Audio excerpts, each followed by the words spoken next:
What's up, guys? Before we get into this video, I want to give a shout out to my friend Dr. Shahir. He's making some really cool content. He's only at 2 subscribers right now, but it would be really nice if you guys could check out his channel and give him a sub. And check out his videos, give him some like ratings. If you like my channel, you like his channel. Makes really cool content, animations, FNAF, and Minecraft so far, as well as some educational stuff. So it's really cool. I think you'll like his channel quite a lot. So let's get into it, guys. What's up? I'm going to be reviewing Fazbear Fright number 2, Fetch. It's exciting, I know. So yeah, I'm going to be kind of talking about what I liked about each story. This will contain some spoilers, I'm not going to tell you the complete plot of each story, but I will kind of talk about some of the details in the book. So if you don't want spoilers, leave. If you don't care about spoilers, continue. So yeah, let's get into this video, friends, starting with Fetch. So the main character's name is Greg, and he has some friends, Hottie and Krill. And the basic story is like, he finds this dog Fetch, who then takes like everything he says literally and gives him everything he wants, but in a darker way. So, you know, it's pretty spooky. I'd give this story about I don't know, I want to say like 9 out of 10. The thing is, with it, it goes into a lot of technical stuff about the REGs. I get that that's a big part of the story because Fetch actually has an REG in him, which is a random event generator, which allows Fetch to go ahead and fetch all these things for what's his name? You know, Greg. And it's really quite dark. Fetch fetches Greg a dog by killing it, rips off his uncle's finger, and the ending. Oh my gosh, the ending is so scary. In the end of the story, so he's like taking a shower, he walks out, this person is wrapped in a towel. Someone's wrapped in a towel, so he's like, what on earth is that? And Fetch has fetched, who is, like, his friends are talking over the phone, and Fetch hears that. His friends are saying, like, oh yeah, you've had a crush on this girl forever, you should really go and go get her, you know? This is your chance. And Fetch takes that as, I'm going to fetch Kimberly, but not in a good way. And, so, you know, we can only assume, but it's pretty obvious that he killed Kimberly. It's very dark. It's a very dark story. Also, this book, Fetch, is quite longer than Into the Pit was. Into the Pit has, let me see here, has 192 pages, not counting Stitch Wraith. And if we look at Fetch over here, Fetch has 250 pages, not counting the Stitch Wraith story. Also, in this video, I won't be talking about the Stitch Wraith story. I will be making a separate video just for that. So I hope that you guys come back for that. But anyway, back to the story. So yeah, it's quite dark. And what does this say about the lore? Well, there's not much that we can really like get from this. I mean, it's really weird, and it doesn't really seem to have all that much lore reveals. It's a dog who fetches weird things for people and takes everything super literally. I mean, you know, that's what I got out of it. If you guys got something else out of it that's like really heavily lore revealing, let me know. Okay, so the next story is Lonely Freddy. The main character is Alec, and also his sister is Hazel. Is a pretty important character. And basically the story is about how Alec doesn't like his sister, thinks that his sister is putting on a show for everyone because she's so nice. She's so nice to everyone. She just genuinely is nice, but Alec takes that as, no. She is trying to fool you guys into that she's nice. She's really plotting against me and trying to make me look bad while she looks good. That's not what's going on really at all, but that's what he gets out of it. And they haven't really liked each other for a while, you know. Then her birthday's coming up, and you know, her birthday has to be at Freddy Fazbear's Pizza. She's had it at there for like ever, apparently, because it's like Chuck E. Cheese, you know. I'm sure you've gone to plenty of Chuck E. Cheese birthday parties, in your day. It's just something that you do a lot, especially as a little kid. And I have to say that it makes it really realistic that, like, oh yeah, happy my birthday at Freddy Fazbear's. Well, that's just like how Chuck E. Cheese is, It really reminded me of that. So, yeah, that's what I kind of felt about that. I thought it was really realistic and kind of cute. Yeah.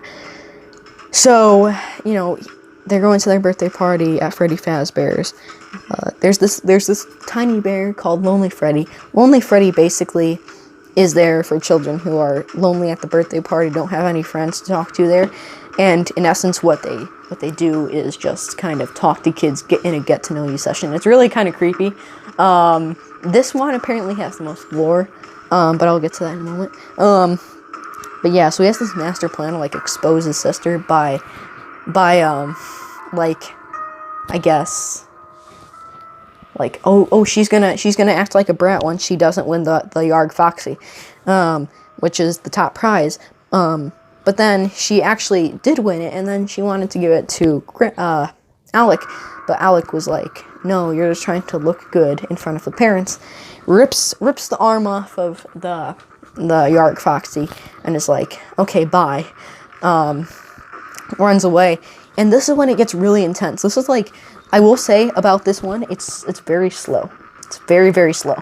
I'd probably give this one a 7 out of 10, but when it gets good, it gets good. And just saying, I'm knocking off points because it's really slow. And it really shows that. Because the beginning of the book is just kind of like them, like, the sister and brother kind of, like, getting along, but kind of arguing. So, yeah. But, then they go to Freddy Fazbear's Pizza. He's angry because she won the Yarg Foxy and gave it to him to look good in front of everybody. But then he realizes, oh my gosh, she was just trying to give it to me to get me to be friends with her, to get him to not hate his sister Hazel. At that point, he realizes it, and he's super angry. He's punching the wall. He goes into this storage room, and there's a Lonely Freddy. And the Lonely Freddy starts asking him creepy questions like, what's your biggest regret? What's your favorite food? What's your favorite color? Like, who do you admire most? All these creepy questions. And then they body swap. He can't stop, like, staring at the Freddy, which is really scary, actually. And, like, imagine that. You're frozen. You can't stop staring. And then, next thing you know, they've body swapped. He is now the Freddy, but he doesn't realize that.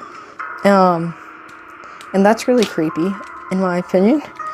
So, like, then he gets thrown into this bin with all the other Lonely Freddys. And it's really creepy, because all of those other people have also been victims of the Lonely Freddys. It's just something to think about. So that kind of explains what Psychic Friend Fredbear is. If you know what I'm talking about, you know what I'm talking about. Just watch the latest MatPat theory. It's really good. And I actually agree with it. Half the time I don't agree with MatPat's theories, but in this case I do. So Lonely Freddy is pretty good. A little bit slow at the beginning, but it gets dark and it gets really good in the end. I think the first half of the story is honestly pretty boring, that was just a long story for me to get through because it was boring.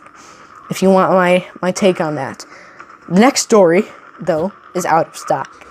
Let me just tell you, Out of Stock is a really quality story. I'll give it, like, probably 10 out of 10, just because it doesn't waste its time. It's not, like, being weird. It just gets straight to the point.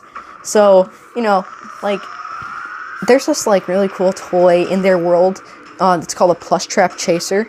And it's really actually quite neat that there's, like, a Plush Trap Chaser. What this means is that this is probably happening in a FNAF universe where, yes, Fazbear Entertainment did have incidents happen, but there were games made about it. This is probably if this was in the actual FNAF universe, excuse me, this would be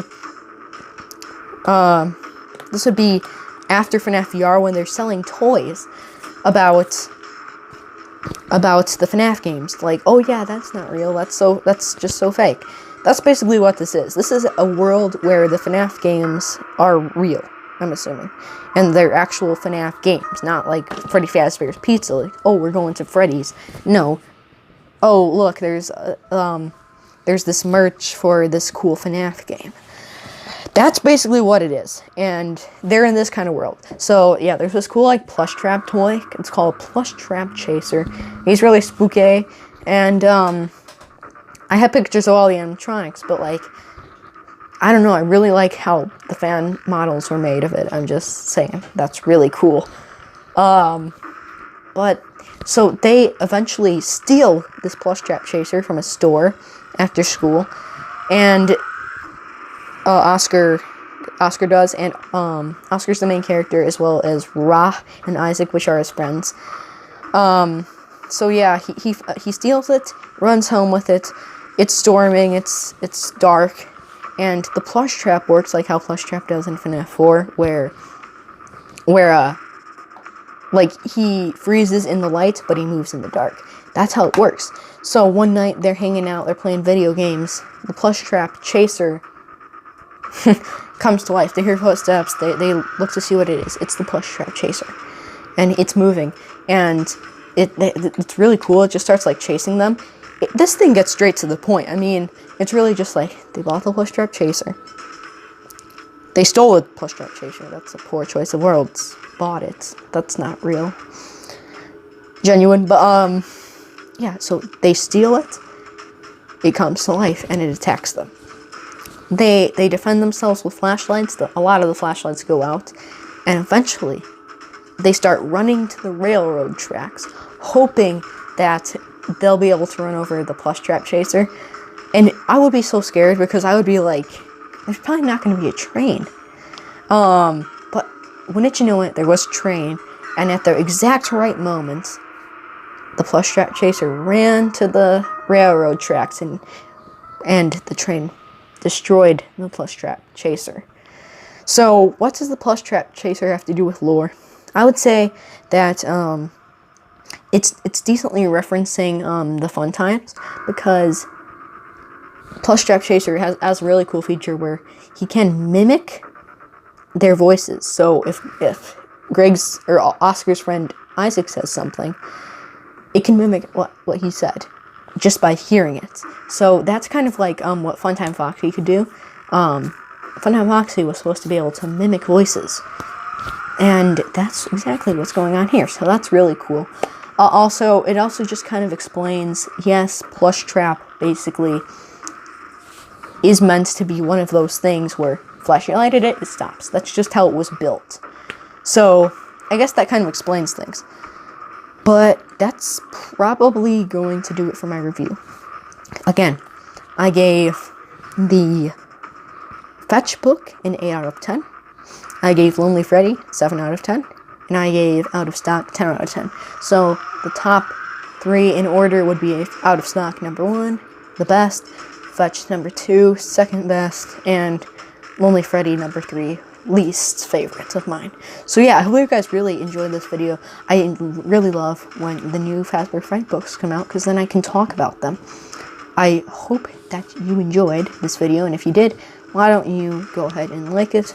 Make sure to check out my friend Shahir's channel. Again, it's linked in the description, and it will be linked in the pinned comment, because I want you guys to check it out.